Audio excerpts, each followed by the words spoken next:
Hey guys welcome back to my channel. तो चले एसेছি আজকে আর একটা নতুন ভিডিও নিয়ে। আজকে আমরা চলে যাচ্ছি শ্রীরামপুরেরই একটা নিউলি ওপেন্ড ক্যাফেতে।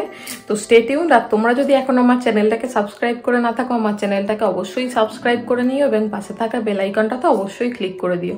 এছাড়াও লাইফস্টাইল ব্লগিং নিয়ে আমার একটা সেকেন্ড চ্যানেল আছে, সেটা নিয়ে ইন্টারেস্টেড হয়ে থাকলে সেই চ্যানেলটাও সাবস্ক্রাইব করে নিতে পারো। তোমরা চাইলে আমাকে আমার ফেসবুক এবং ইনস্টাগ্রামেতেও ফলো করে নিতে পারো। সমস্ত লিঙ্ক আমি ডেসক্রিপশন বক্সে দিয়ে দিয়েছি। তো আজকে আমরা চলে গিয়েছিলাম এন ক্যাফেতে। আর এটা কিন্তু একদম নিউলি ওপেন্ড ক্যাফে। আর এই ক্যাফেটা রয়েছে শ্রীরামপুরের মাহেশ এরিয়াতে। তোমরা যদি শ্রীরামপুর স্টেশন থেকে আসো, সেখান থেকে অটো বা টোটো করে 10 মিনিটের রাস্তা। তোমরা অটো বা টোটো করে এলে ট্রেন্ডস জুনিয়রের কাছেও নামতে পারো, অথবা নাপিত যে সেলুন আছে সেটার কাছেও নামতে পারো। ট্রেন্ডস জুনিয়র আর নাপিত সেলুনের মাঝামাঝিতেই কিন্তু এই এন ক্যাফেটা রয়েছে।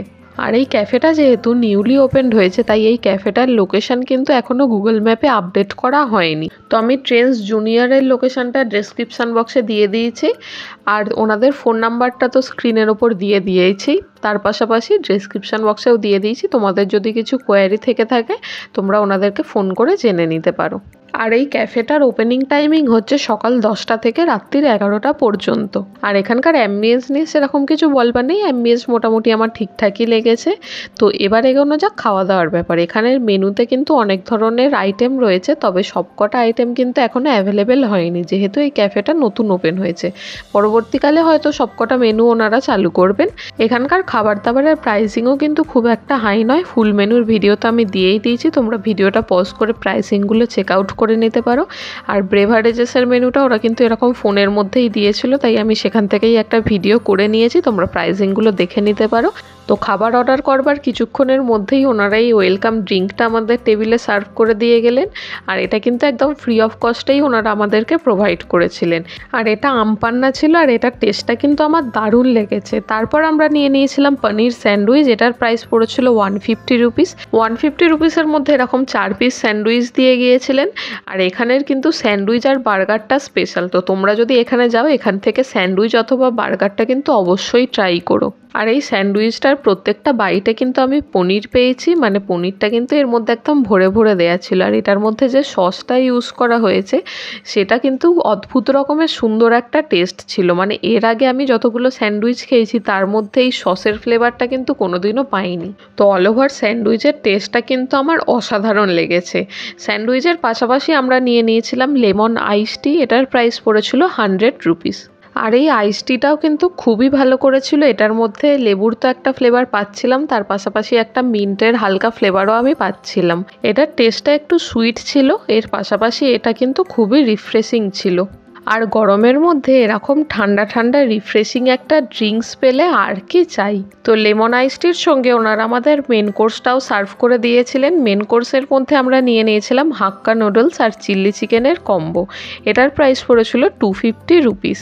আর এই কম্বোটার মধ্যে এগ ফ্রাইড রাইস আর এগ হাক্কা নুডলসের মধ্যে কিন্তু অড ছিল, তোমরা তোমাদের মতো চুজ করে নিতে পারো। তো আমরা যেহেতু রাত্রির দিকে গিয়েছিলাম, তাই আমরা হাক্কা নুডলসটাই নিয়েছিলাম। আর এই চিলি চিকেনটা কিন্তু গ্রেভি চিলি চিকেনও হয় এবং ড্রাই চিলি চিকেনও হয়। ওনারা কিন্তু আমাদের জিজ্ঞাসা করেছিল, আমরা যেহেতু নুডলসের সাথে খাবো, তাই আমরা ড্রাই চিলি চিকেনটা দিতে বলেছিলাম।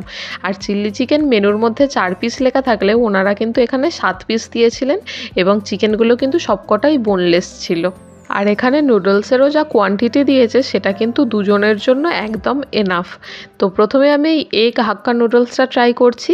এই এগ হাক্কা নুডলসের টেস্টটা কিন্তু আমার সুপারব লেগেছে, তবে এটা একটু আমার ড্রাই লেগেছে। এটার পাশে কিন্তু যে কোনো একটা গ্রেভি আইটেম লাগবে, অথবা তোমরা সস মিক্স করেও খেতে পারো।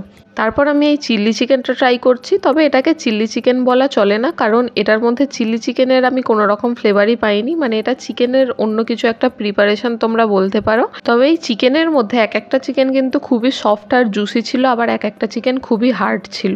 আবার চিকেনের কোটিংয়ের মধ্যে কাঁচা ময়দার যেমন গন্ধ থাকে, সেরকম একটা আমি স্মেল পাচ্ছিলাম। তবে সব চিকেনের ক্ষেত্রে কিন্তু এটা আবার আমি পাইনি। তো আমি বলবো এটা একটা অ্যাভারেজ ডিশ ছিল। তারপর সবশেষে আমরা নিয়ে নিয়েছিলাম ফ্রেশ লাইম সোডা। এটার প্রাইস পড়েছিল 100 রুপিস। আর এটা আমরা 300 ml সোডাটা নিয়েছিলাম। এখানে কিন্তু ভেরিয়েন্ট রয়েছে, তোমরা 150 ml নিলে 50 টাকা পড়বে, 250 ml নিলে 75 টাকা পড়বে। তবে এই ফ্রেশ লাইম সোডার টেস্টটা কিন্তু আমার অতটাও খাস লাগেনি, আর এটার মধ্যে সোডার পরিমাণটা কিন্তু খুবই কম ছিল। তবে ওনারা কিন্তু এটা আমাদের আগেই বলে দিয়েছিলেন যে মকটেলটা ওনাদের বানায় সে কিন্তু সেদিন আসেনি, তার জন্য হয়তো এই সোডার টেস্টটা ওনারা ঠিকঠাক আনতে পারেননি। যাই হোক, তোমরা যদি পরে যাও পরে কিন্তু এটার টেস্টটা তোমরা পারফেক্টই পাবে। আজকের ভিডিওটা তাহলে এখানেই শেষ করছি। ভিডিওটা ভালো লেগে থাকলে ভিডিওটাকে লাইক করো, কমেন্ট করো, শেয়ার করে দিও। দেখা হচ্ছে পরের ভিডিওতে, ততদিন পর্যন্ত stay safe and healthy. Tata.